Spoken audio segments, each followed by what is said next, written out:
You had fallen asleep quite quickly after both of your conversation. Jungkook don't blame you. You was only waiting to sleep until walked in. You snored slightly, causing him laugh quietly. It's the little thing about you that he liked, the simple things. The color of your hair or the way your eyes glow when you was happy. You are beautiful to watch. And he could do it all day if he had the option without seeming creepy. You began to stir, obviously having a nightmare. Wyan, he whispered, trying to wake you up. Stop it, you hushed him before grabbing his arm and forcing it around you. He snickered as he tried to stay quiet. You were strong when you wanted something. Part of him thought he would never find himself in girl's bed being so happy just holding you. He knew you were slowly creeping your way into his heart, but he couldn't stop it. He just hoped he don't ruin you like the way he ruined everything else. I may be the person you like the most, but you are the only person I like. He muttered softly into your ear, planting a kiss on your forehead before he fell asleep.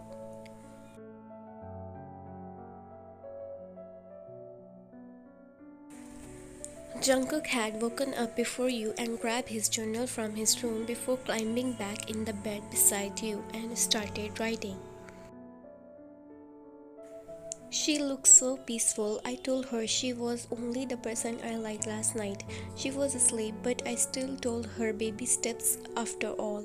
She told me I was the person she liked the most. I couldn't imagine being anyone's favorite person, but apparently I'm hers and she's mine. What are you writing? You grumbled tiredly, snuggling up to him. Nothing. He let a sigh escape his lips. What time is it? You asked, blinking slowly. 8 a.m. He stared at the clock.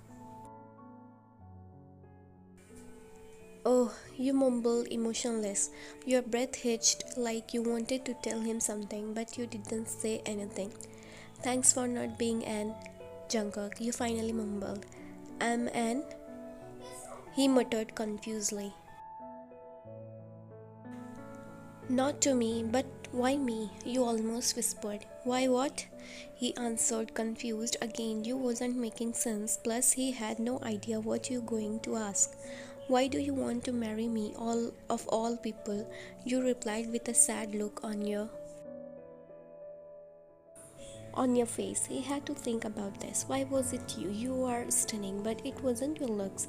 I saw the way your father treated you. He finally spoke up. You instantly looked up at him with your big brown eyes. How? You spoke with a soft tone as you played with his hand. I could see it in your eyes. Your fear of him, even though you tried to hide it. He mumbled slowly to you. You were so happy, your eyes were full of excitement and wonder until you looked in his direction. Each time your smile would fade and suddenly your happiness was gone. I saw you begging to get away from him, and I guess I caved since I knew what it's like. He spoke softly with hushed tone. Not to mention, you look good in that dress, but we will save that for another time. He grinned cheekily. You didn't reply, but he did see a small smile plastered on your face after his last sentence.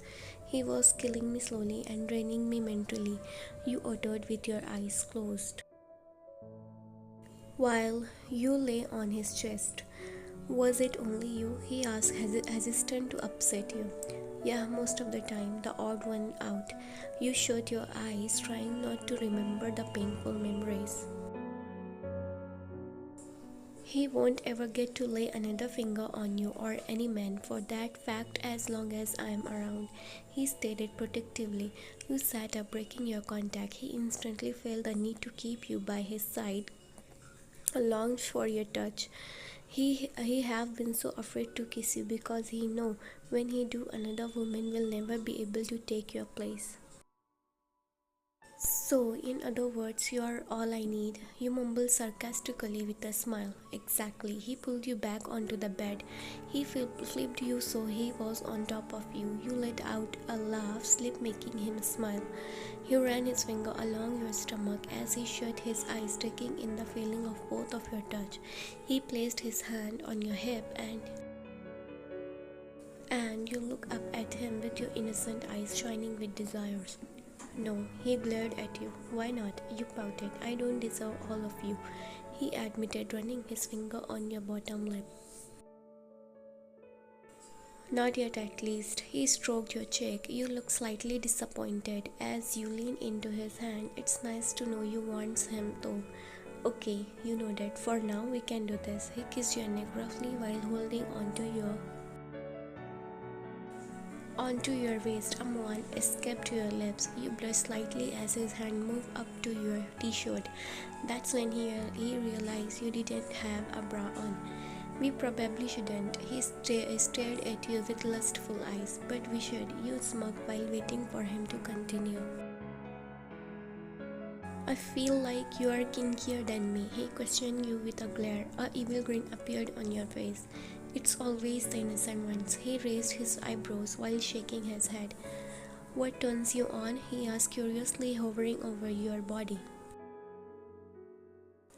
Stuff, you blushed with a smile. Tell me, he snarled, leaning closer to you, almost demanding. Dominance, you let out, which he was being right now, which he was constantly. He hummed satisfactorily. What else? He frowned his eyebrows curiously. Lip biting, neck kissing, you're running your hand along the inside of my thigh, biting my ear. You listed off. Damn, you can be turned on pretty easily. It takes him a while usually, but with you, just the thought of you being. He couldn't even think about it without getting horny. You both messed around for a bit before he had to go to deal with some bullshit with the mafia.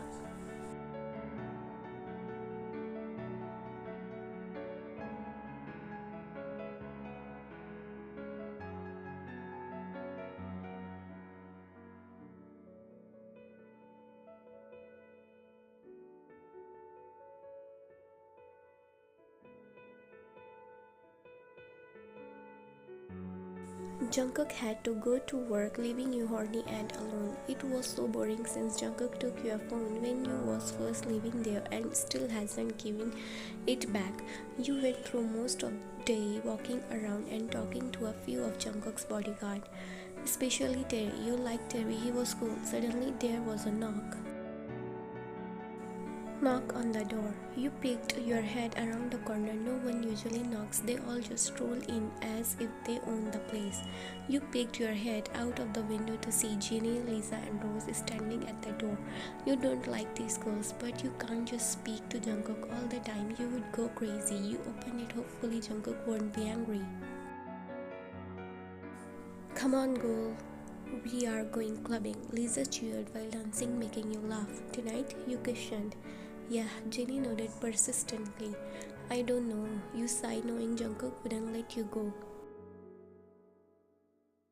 Call Jungkook, tell him you are going and that you will be back by 12 a.m. No big deal. Rose shrugged like it was no big deal.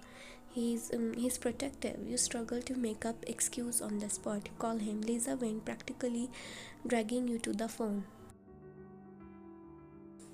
But you didn't want to go. In all honesty, you wasn't a very sociable person at times, mainly because most people are assholes and all guys want is a quick F, especially at nightclubs.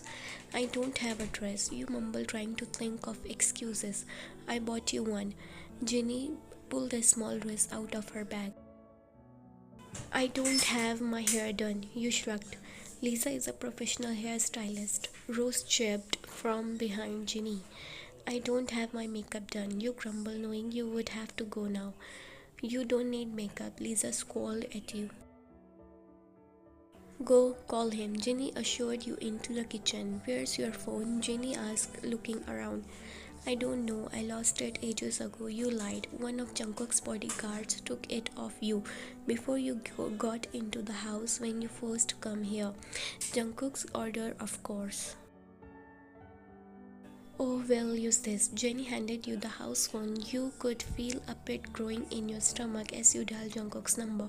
Hello, Jungkook voice sent shiver down your spine in a good way. Your breath hushed, and before you could even say anything, Jungkook began to talk.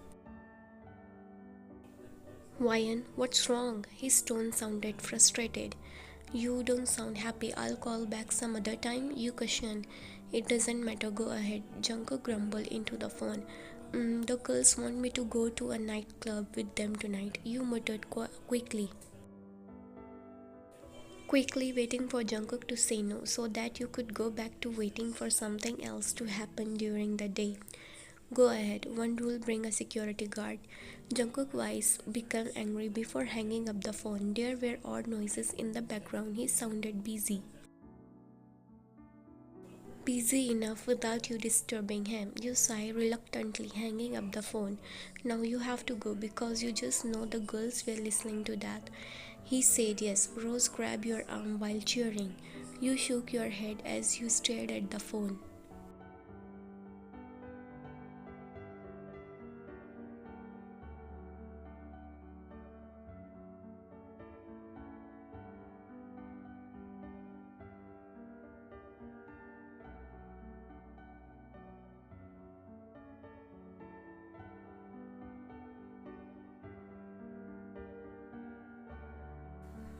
Tell me where the F money is.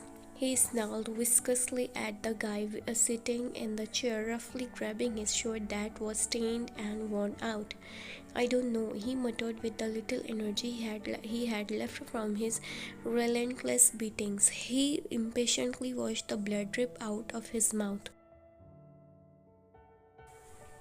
You have heard the whispers, he squalled, evilly whispering into his ear, trying to frighten him.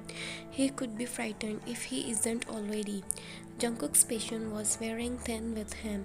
Man's face became flooded with fear as he realized what he meant. No. No, please. He started to sob uncontrollably. Jungkook scoffed at his weakness. What are the whispers? What do people say?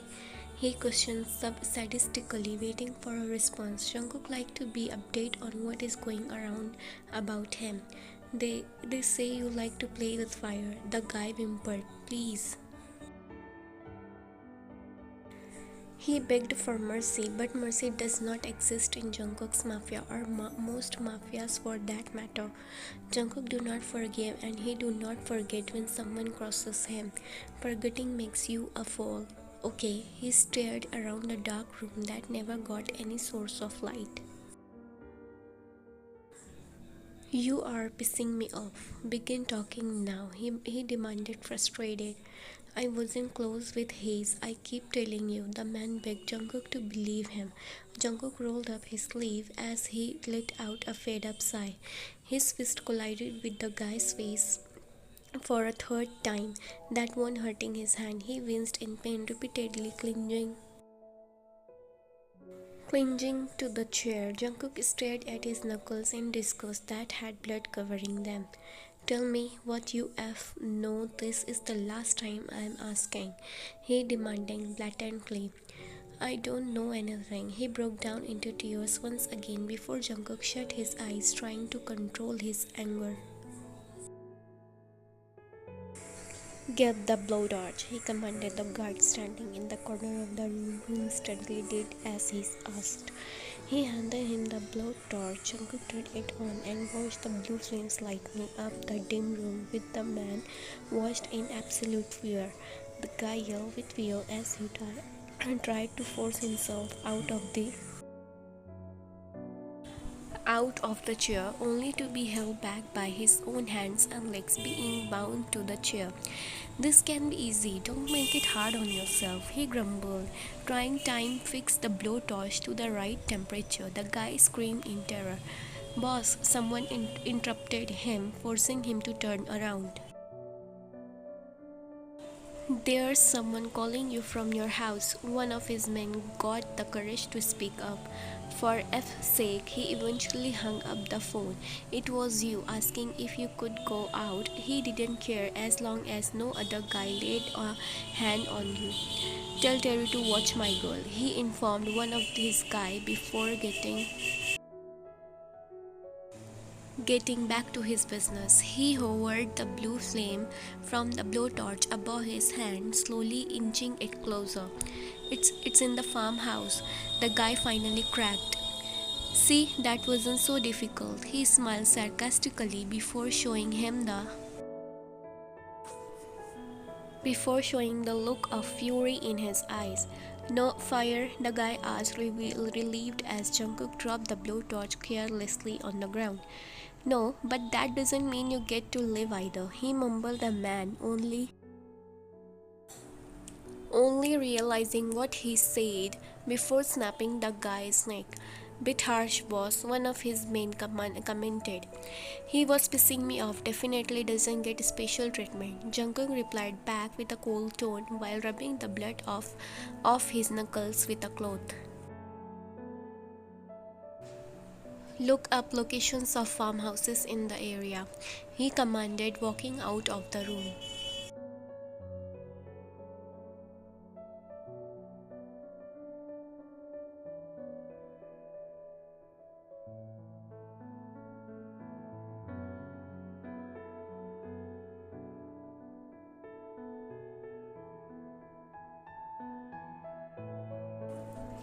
He saw Taeyong as he entered the room.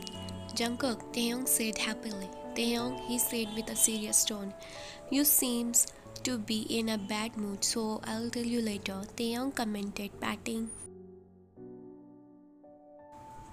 his back while trying to get by him. What's wrong? He grabbed his shoulder, roughly stopping him from walking away. Taeyong sighed hesitantly. It's your father. Taeyong shook his head. What about him? He scolded at Tae, not wanting to hear bad news. Your dad wants to back in the mafia, Taeyong replied, covering himself ready for break. No, he glared at him, shaking his head. Everyone hates him after what he made them do. Taeyong agreed with him. Tell him no, and if he comes back, he's going to die a slow, painful death. He threatened his father through Tae. Then he got a call from Terry. He picked up his phone. Boss, we have a problem. Terry sounded scared, which instantly made alarms go off in his head. What is it? He asked, his heart skipping a beat, knowing that he was watching over you. The Scar-Blood's leader is chatting YN up. He is getting her to dance with him. I swear, boss, I wouldn't let her go in if I knew it was his club. Terry pleaded with him for help. He threw his phone across the room in a fit of fury. He could feel his blood boiling as rage built up in his chest. He was more worried than angry. If they found out you was with him, they would kill you without hesitation, not to mention the police will be crawling with Scar-Bloods. He know that if he walk in there will be war, but he wasn't about to leave her in there alone with him. He's not as bad as him. But he's bad and wouldn't give a second thought about killing you if it came down to it. The idea of you dancing with someone else just instantly made him jealous. His hands on your hips from behind, he couldn't think about it. He is already angry enough as it is.